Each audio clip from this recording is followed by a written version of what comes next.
27 Chinese national na aresto sa isang Pogo hub sa Clark Freeport Zone. Detalye na balita mula kay Edniel Paro sa RH52. Edniel, good morning.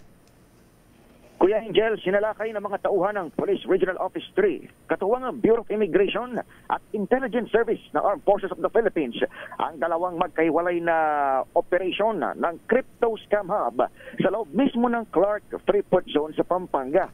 Sa mission ng visa ng Mission Order 2025-219 mula sa BID, unang ni-raid ng otoridad ng Greenville Resort sa Barangay Jose Abad Santos, Mabalacat City, kung saan naaresto ang 24 na Chinese at 8 Pilipinang sinasabing nagtatrabaho sa online scam activities.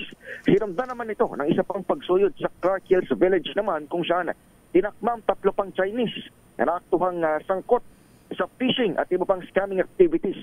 Pinagsamsam din ng kapulisan ang sandamakmak na computer workstation at electronic device na isasala ngayon sa digital forensic examination. Ayon kay Prote Director, Police Brigadier General Ponce Peñones Jr., patuloy ang kanilang paghabol sa ipang iligay na pogo lalo't hindi man dapat maging kuta ng scammer ang gitnang Luzon. Samantala, sa ibang balita, biglang nagpatupad ng regulasyon ng Philippine National Police sa hanay ng mga general, epektibo ngayong araw. Itinalagang number 2 man o Deputy Chief for Administration, si Police Lieutenant General Bernard Panak, na dating tagapagsalita ng PNP sa panahon ni Chief PNP Oscar Albayalde.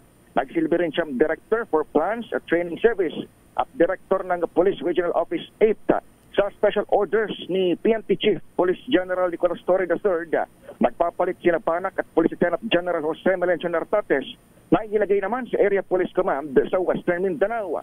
Ikumpambibig ng mga tagapagsalita ng PNP kung bakit inire-assign si Nartates malayo sa Campo Crame, gayong kasama siya sa mga maugong noong papalit sana bilang hepe ng pambansang pulisya bago na italaga si General Torre.